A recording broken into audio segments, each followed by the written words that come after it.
Olá, meu nome é Alessandra Mainardi e o nosso trabalho tem como título Movimentos Feministas e as contribuições do projeto de extensão Conflitos Sociais e Direitos Humanos na construção de espaços de fala e reconhecimento. Este artigo foi elaborado conjuntamente com a professora universitária Fernanda Serrer. O feminismo chega ao século XX vivenciando a primeira onda feminista. Tal onda se apresenta com o surgimento do movimento feminista, que nasce como um movimento liberal de luta das mulheres pela igualdade de direitos civis, educativos e políticos. A primeira onda do feminismo também se manifestou mais publicamente por meio da luta pelo voto. E nesse contexto haviam dois grupos: as sufragistas brasileiras, de classe média e de enorme influência política, que eram lideradas por Berta Lutz, e o grupo de operárias de ideologia anarquista que reivindicavam por melhores condições de trabalho nos chãos de fábrica, como salários equiparáveis aos dos homens e jornadas menores das tarefas. Os anos dourados do pós-Segunda Guerra tornaram-se anos de inclusão e conformidade, mas no seu final foram seguidos pela Revolução Cultural do fim dos anos 1960 e 1970, que marcou a segunda onda feminista, com a ascensão do individualismo, da diversidade e da desconstrução dos valores até então aceitos nesse período. A publicação em 1945 de O Segundo Sexo, de Simone de Beauvoir, colaborou para o desenvolvimento da segunda onda feminista. E nesse contexto, Beauvoir nega a existência do feminino, afirmando a complexa origem cultural e social do que é ser uma mulher. Ainda na segunda onda, a francesa Betty Friedan publicou em 1963 o livro A Mística Feminista, retomando as ideias de Beauvoir através de depoimentos de mulheres de classe média que correspondiam ao ideal de rainhas do lar, e concluiu que elas demonstravam descontentamento com a própria identidade. E assim, a autora acabou por desmistificar o papel da mulher na sociedade da época, contribuindo para que elas revivessem a luta por seus direitos. A terceira onda surge a partir da década de 90, e nessa fase as feministas focaram na mudança de estereótipos, nos retratos da mídia e na linguagem usada para definir as mulheres. E além disso, as mulheres negras começaram a se destacar no movimento e negociar os seus espaços para revelar as diferenças vividas por mulheres com diferentes condições sociais e étnicas. Judith Butler se apresenta como uma das grandes representantes da terceira onda na discussão sobre gênero e sexualidade. Butler desconstrói a ideia de mulher e, consequentemente, o sujeito histórico do feminino. Portanto, Butler colabora na superação de uma cultura autoritária que se reproduz através das décadas, com o intuito de garantir maior liberdade e autonomia ao sujeito. Além disso, ela defende a desconstrução de gênero e sua binaridade, homem e mulher, visando a diminuição da opressão das singularidades humanas que não se encaixam no cenário que se entende como ideal.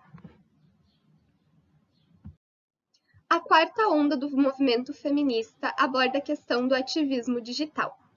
A gente sabe que a internet constitui-se como um espaço democrático para a divulgação de ideias e convenções feministas, no qual as mulheres ativistas utilizam esse cyberespaço para a propagação do movimento, de maneira que externalizam seus discursos e opiniões decorrentes das experiências sociais, e assim o universo virtual se apresenta como um espaço de troca e compartilhamento, além da conscientização dos problemas sociais vivenciados e de luta contra os poderes instituídos na sociedade patriarcal.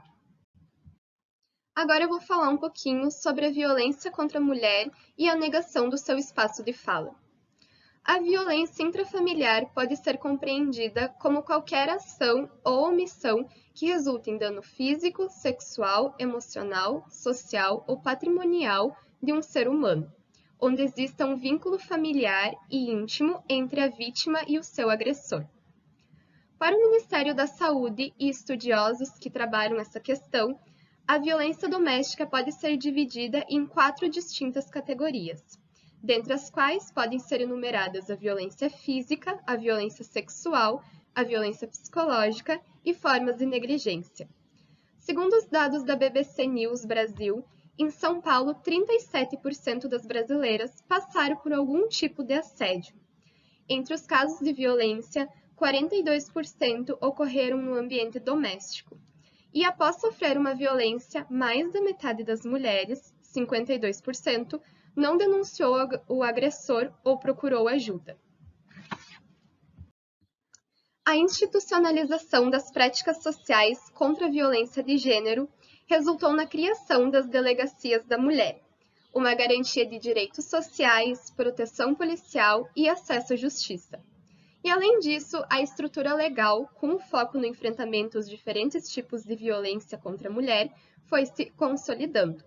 A exemplo da Lei Maria da Penha, em 2006, na mudança da Lei de Estupro, em 2009, da Lei do Feminicídio, em 2015, e da mais recente Lei de Importunação Sexual, de 2018.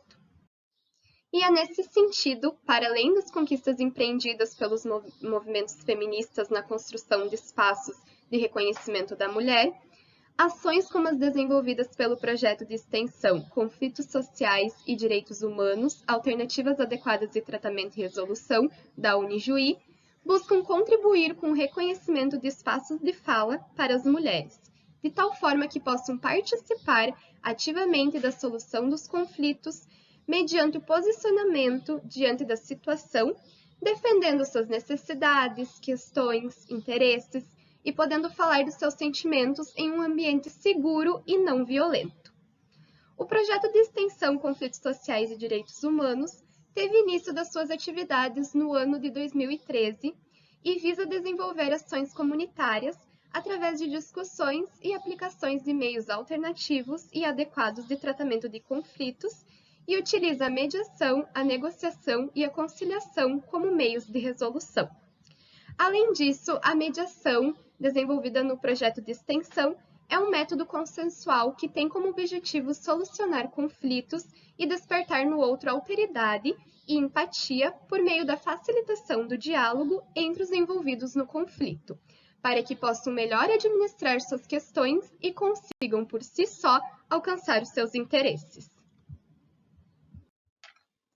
Dessa forma, a mediação familiar no projeto de extensão ocorre em 5 etapas. A primeira etapa consiste na triagem dos casos que chegam ao escritório de prática jurídica do curso de Direito e são agendadas entrevistas de indivíduos com questões envolvendo conflitos familiares para análise do possível encaminhamento à sessão de mediação.